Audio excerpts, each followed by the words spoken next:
Welcome to Rise with AI, the podcast that spotlights trailblazers in e learning and professional training, inspiring you to reach new heights, create impact, scale your vision, and empower others. I'm your host, and today we are joined by Shapiro, founder and CEO of Outcome Catalyst, a company empowering investment firms with innovative AI and data strategies. With a background in mechanical engineering and go-to-market expertise, Zach built a data and AI practice before launching Outcome Catalyst, recently raising funds at a 35 million valuation. He's now scaling a subscription-based AI platform to transform how firms operate.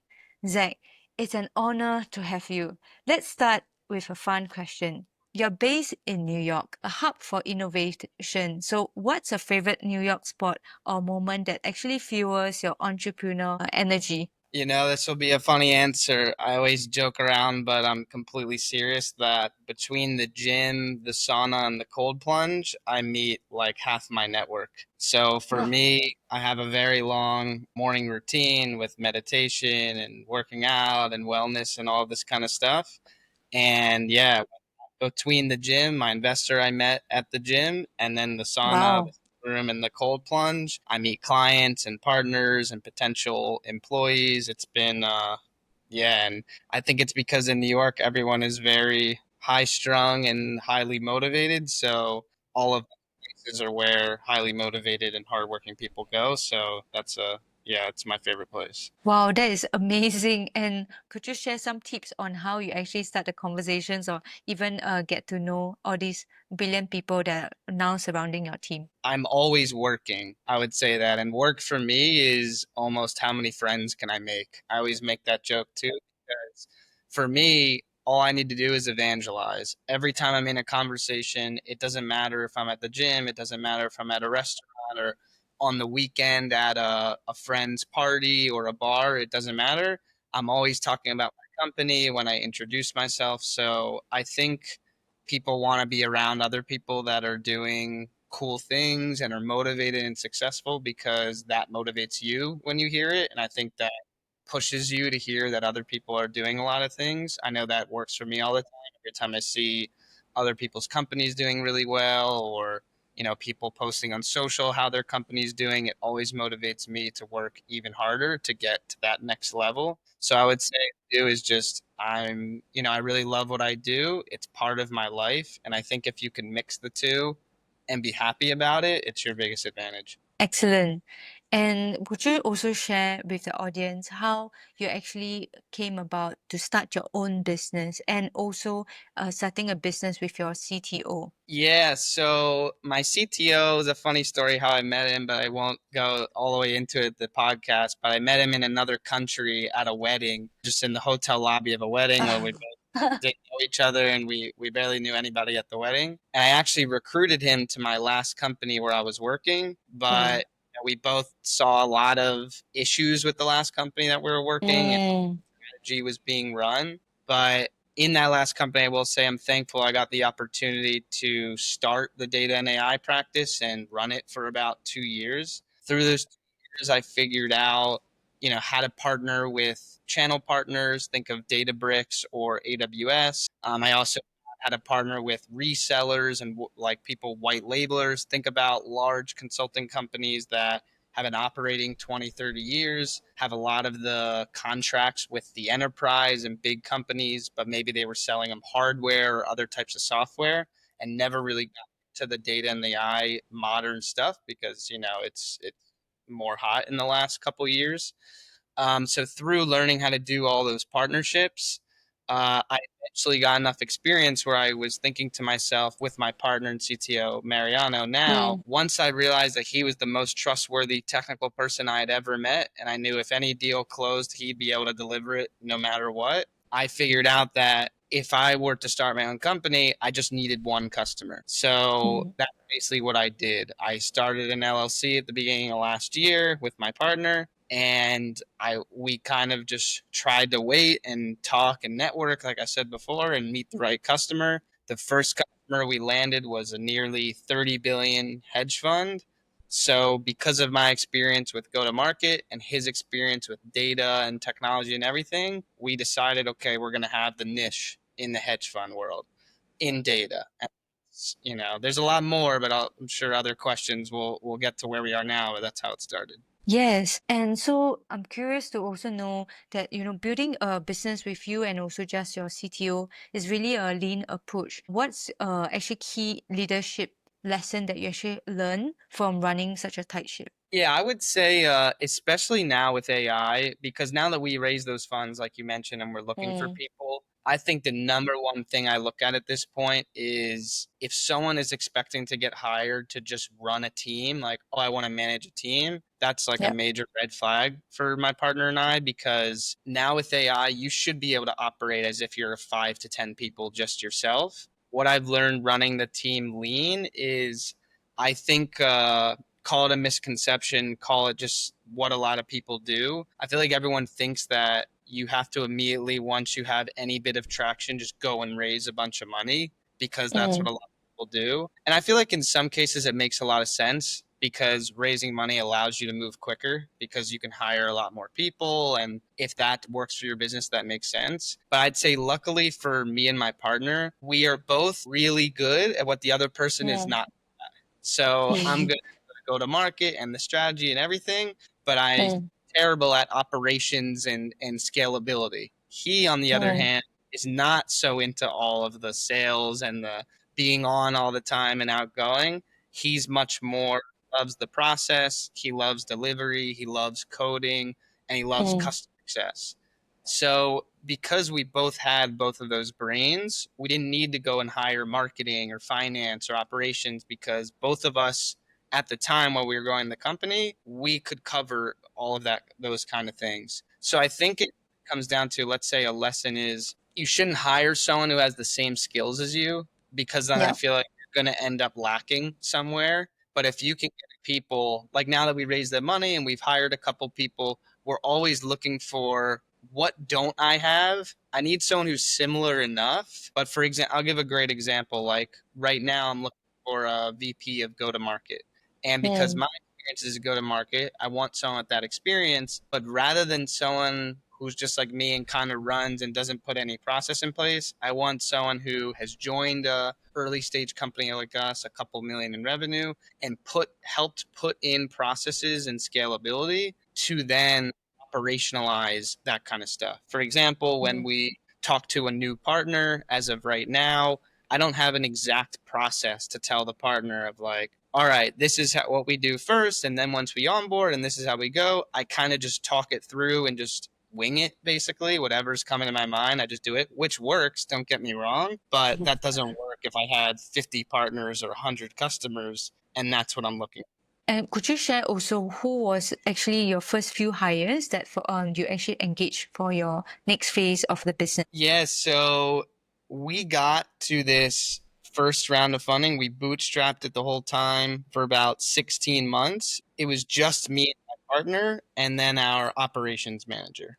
And we outsourced the operations manager, but that's still super important because if you Yep. think about things like accounting and HR and dealing with taxes and all this random stuff that just gets thrown on your plate, if you're trying and grow the business, it's still going to eat up like 10, 20 hours of your week where you can't even afford any hours of your week being built Yeah. up to have the company go forward. So I'd say it was just my partner and our operations manager until we got the money. Then we hired, but along the way, we'd have contractors and things like that. Like when we had specific projects, we'd scale up with contractors so that, or multiple contractors. So my partner had to have an engineering help, but we didn't hire Mm, anyone on the sales side or marketing side or anything.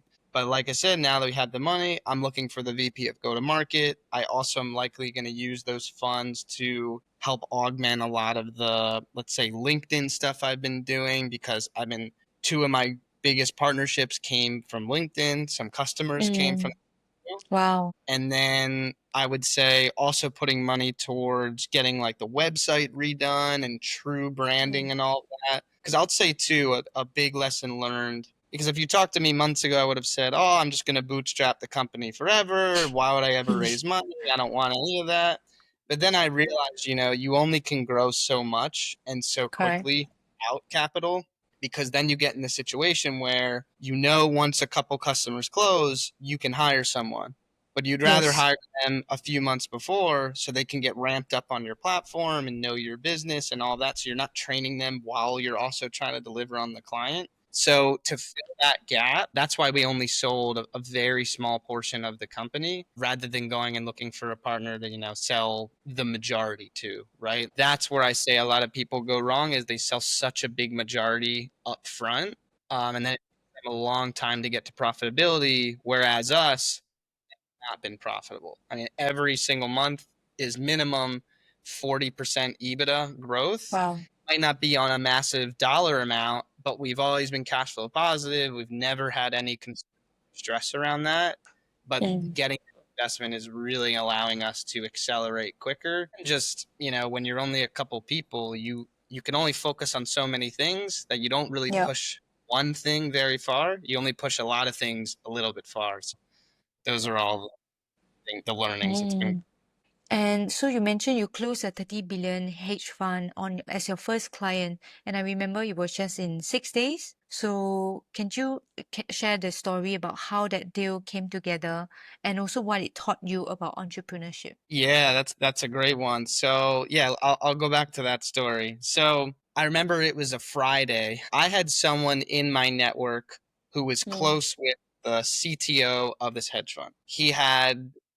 The CTO was this guy's custom. This guy has an ETL sort of company, Mm. and CTO is his customer in a different company. So the CTO moves to this hedge fund, and he reaches out to this guy, hey, who can help me with X, Y, and Z? And of course, back to what I was saying, the number one thing, and anyone who knows me pretty well, is like the number one thing I preach all the time and I care about is networking and relationships, because there's nothing else more important. I mean, you can have a mediocre product and still do really well if you have great relationships. But you could have the best product ever, and if you don't have relationships, you're not getting anywhere. So anyway, back to that story.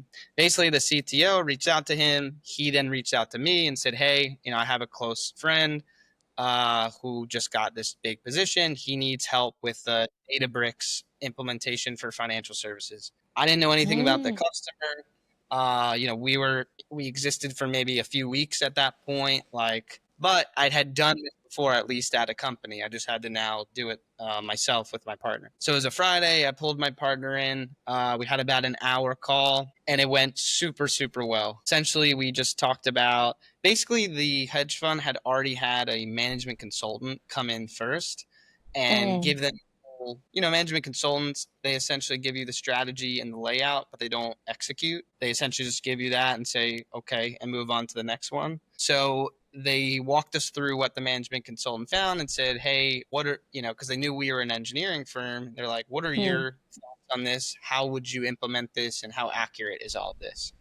And okay, we had the hour call. We worked all weekend because it was a Friday because we needed to put together a presentation for the second call. So we worked all weekend, and strategy and everything is great, but you have no idea what's going to happen until engineering starts. Yeah. I think I don't even understand what the point is on spending so much money and so much time strategizing, because you really don't know. I mean, your strategy completely thrown out the door the second you start and find some issue that you would have never noticed unless you dug in under the weeds. So anyway, once that was happening, we worked all weekend. We put together the proposal. We had the second call on a Wednesday. So this was 5 days later with this massive customer and our first ever customer call. I give all the credit to my partner because all I did was open the door with a relationship. My partner was the one who knows how to deliver it. I will not even pretend that I know how.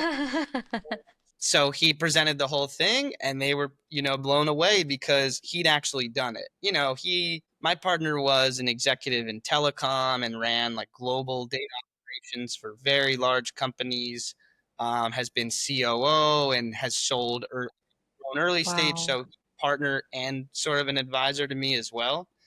But Mm. anyway, did super well. And then Thursday, they emailed us and said, we're going to move forward with you. So we basically went from 6 days calls, but I'll tell you, there's a lot of luck that happens when I think in entrepreneurship too is you can only putting yourself in the right places, and eventually I Right. think luck is relative. I feel like if you put yourself out there enough and you make good relationships and you do good work, eventually things will come your way. We just got very lucky that it wasn't eventually; it was 6 days, and the deal was so large that we didn't spend any money. I always joke that they were like our Series A because the deal was large enough. We can go get some contractors. We were able to do it. And then that Mm. engagement was like 9 months long. But through that 9 months, we got to learn so much about the hedge fund business. We got to learn so much about building a platform to cater to top five hedge funds. Of course, you can think the other 8,000 are going to have the exact same problem, just at different scales. So it allowed us to understand how to build the platform. Because I think it's also worth mentioning that we started as a body shop, basically, like a time and material hours, because we just started. There was no product. We had not raised money, nothing. But once we did that, and, through that project, about halfway, we landed a large investment bank. So we got the sell side experience through Mm. both engagements. Towards the end of the year is when we really got to our platform that we sell the subscription today. Wow, what an incredible story. Having a good relationship is something that you brought up quite frequently. So I would love to know what is the qualities or even the good principles that one should have while maintaining a good relationship. Yeah, and this is something I preach all the time is like win-win scenarios. The way how I every single relationship I make, it doesn't even matter if Yes. that relationship might be important or not. It's Mm. win-win every time. For example, anytime I meet somebody, I always try to give them an intro from my network. Like I try to understand what they need, what can help them move forward, and then I try to line up at one or two people that I know and people that I have good relationship with and say, "Hey, can you do me a favor? I just met this person. I think it would be a good synergies for you guys to meet." And then I then have already offered something and I've already done something good. So, anytime someone does something good for you, you obviously want to return it with something good because that's just how to build a relationship. So that's what I would Mm. say is win-win scenario. I've worked with people, especially the last company I was at, where I saw attitudes where people would only want to win and they'd Mm. only do that would benefit themselves. And sure, in the short term, that could work for you enough times, but eventually that's not going to work for you anymore. And I feel like any customer you close, it takes so much effort just to get that first deal that it's like you're just completely shooting yourself in the foot if you're not going to try to grow that customer. Because I mean, Mm. everybody knows it's obvious. It's much easier to upsell an existing customer than to sell a whole new customer because you already have the contract, you're already a vendor. I'd say is every situation I try to get the other person to win first, just because I Mm. know I really be able to benefit from that. And that's it. Yes, I love that. Providing value first, right? To whoever that you meet. Really just observing what the other person need and then offering that to them. I love that. So important in today's society where we have instant gratification and then sometimes we forgot like when we are communicating, the other person is also human just like us. We have our wants and needs. So thank you so much for bringing that up to like I would also want to ask, outcome catalysts actually focus on empowering investment firms with AI. So, how do you actually see AI reshaping the future of leadership and also decision making in finance? Yeah, I will go into that. It's on especially Mm. the quant side because I've seen, yes, finance can be very big, but let's say we've found our niche in like the capital markets, either buy side or sell side. But I'll just focus on buy side for this conversation. So really understood quants are essentially like genius math people. Especially they're all coming from MIT and these like really hardcore data science, math, and physics type backgrounds to the point where what they're extremely good at is finding patterns in a ton of data Mm. and finding all the signals or factors, whatever you want to call them, that then drive returns. So if you think of all of that, the entire quant platform that would be the most optimal for a quant is they spend 100% of their time tweaking the models and innovating on the models and essentially finding what specific metrics in specific data and also what new data sources they can get is going to drive out for the fund. If you think Mm. about that, now think of what do they probably spend most of their time on? Finding data, cleaning data, managing infrastructure. Because if you're running a model, to put it at a very high level and not get technical, you have data coming in, you're manipulating that data, and you're doing Yep. feature engineering, which is a fancy way of saying creating new columns and metrics that might affect the model. And then you're doing a ton of different data. So if you could automate everything up until the data gets the model, because you can't automate how the model is going to improve, or you wouldn't Wow. need a quant. Not there yet.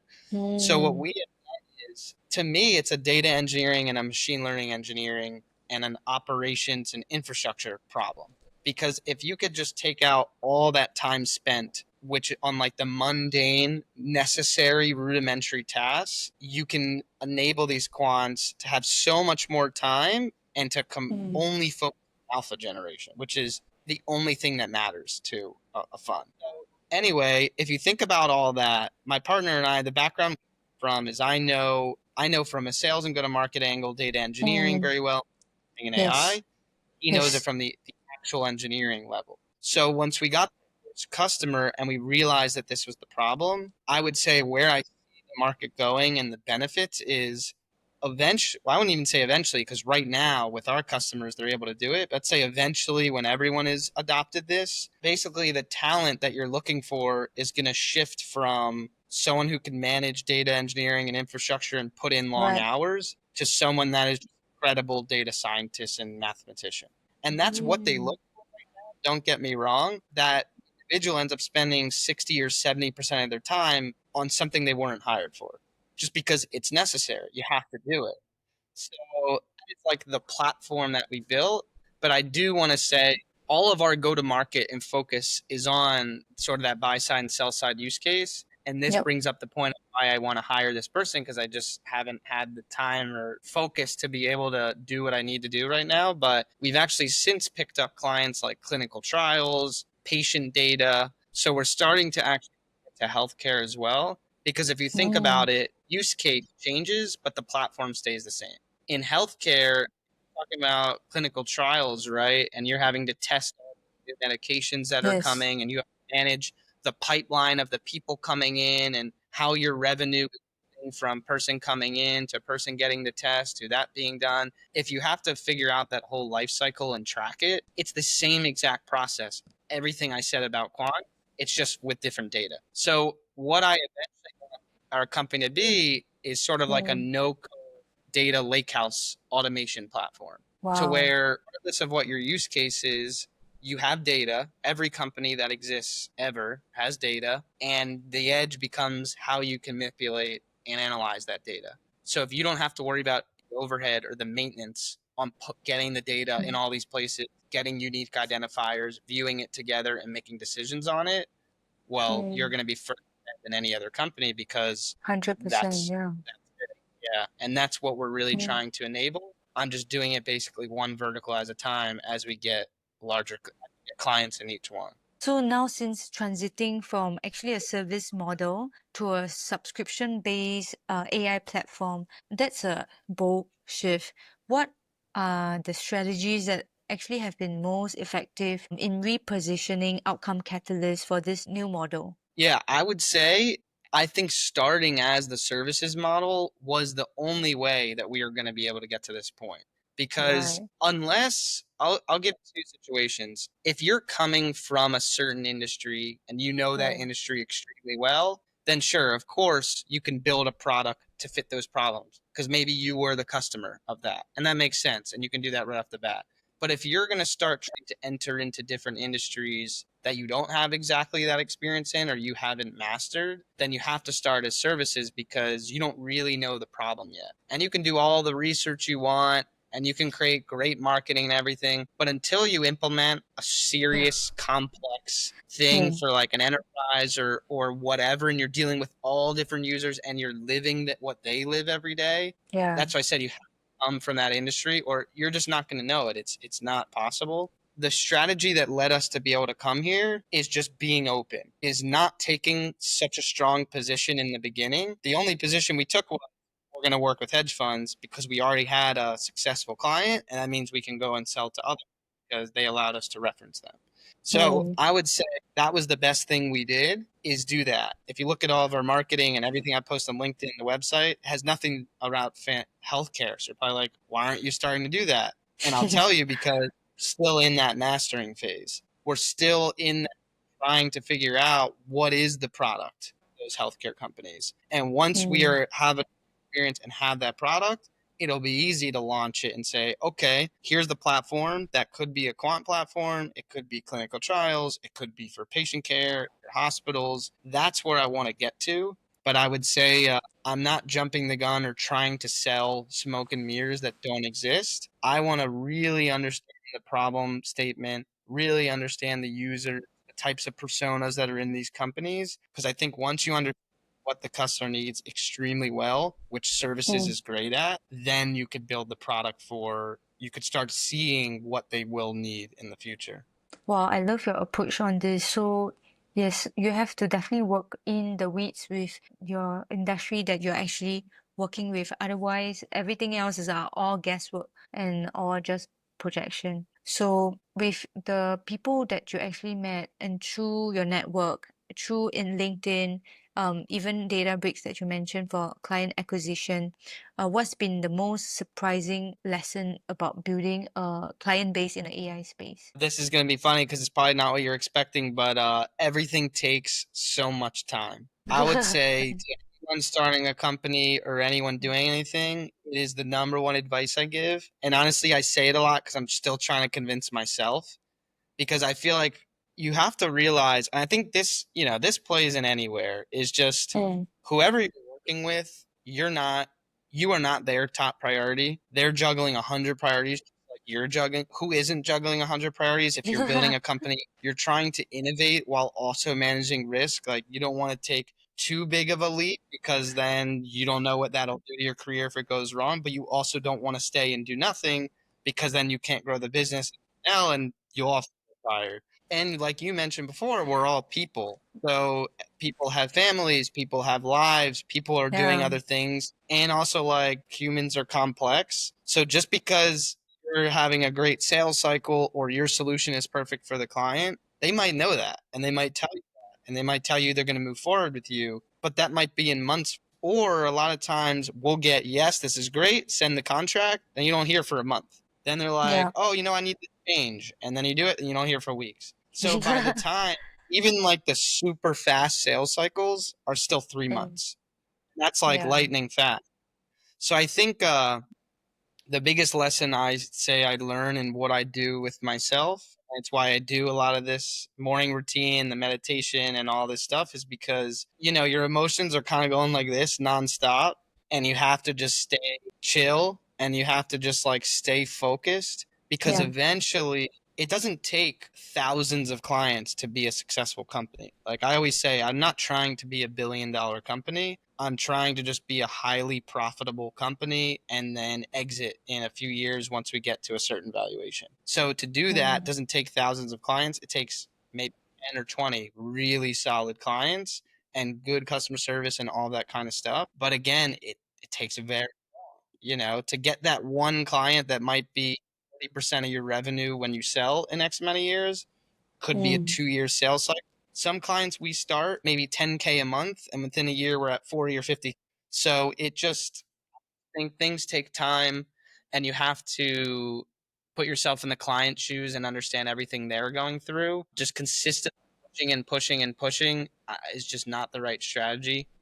Yes, actually, the best strategy is getting clients, having a good relationship, getting clients result, and then you like you mentioned, the win-win situation really comes in, because when your clients perform, you are also performing well.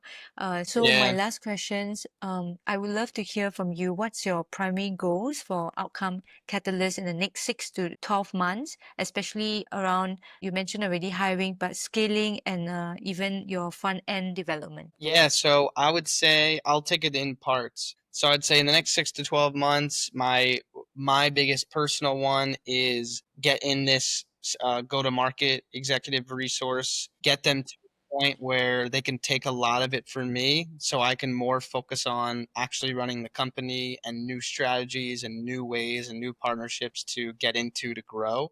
I would say technical side. Basically, right now, where we are is if we're selling to a technical seller, it's incredible, right? Because it's a very technical product.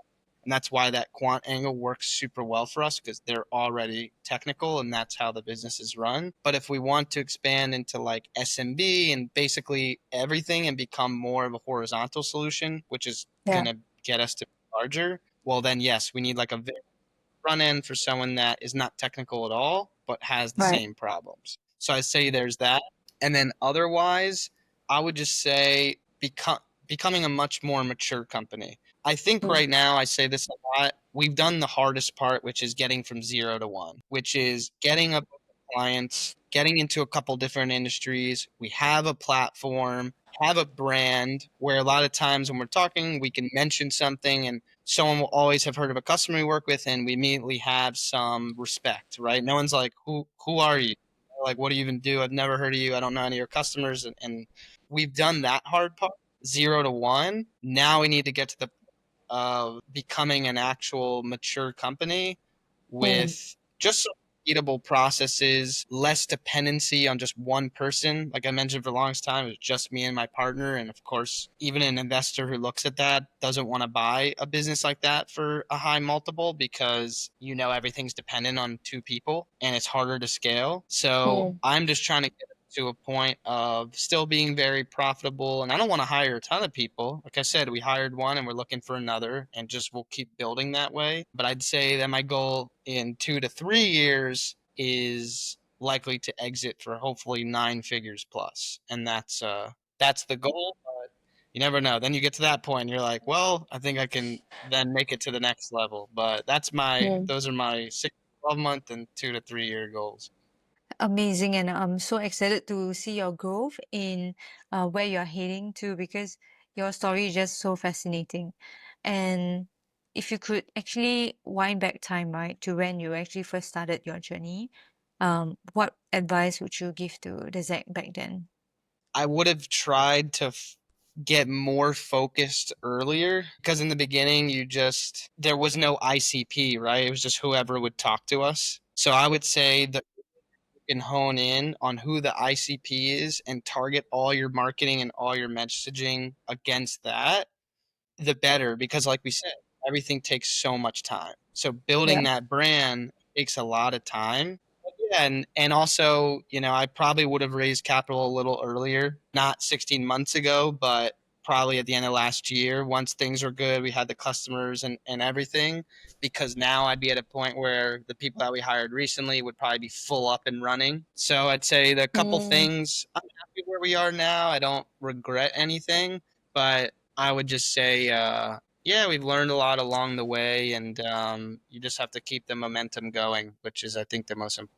Go to more cold plunge and also gym. That's the advice that Zach is giving us. And what's one go-to market tip you would actually give to a new tech founder starting today? I would say niche as niche as you could possibly get is how to start.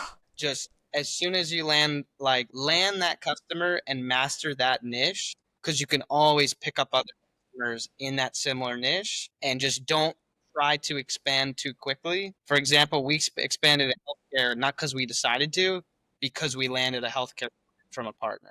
So once that client landed, why it happened. Like right now, I know I will expand other verticals, but I'm not going to try to do it myself by just throwing it and switching my whole focus and everything. I'm just going to try to find a partner in that and then have them kind of bring that and help us scale that out and distribute it.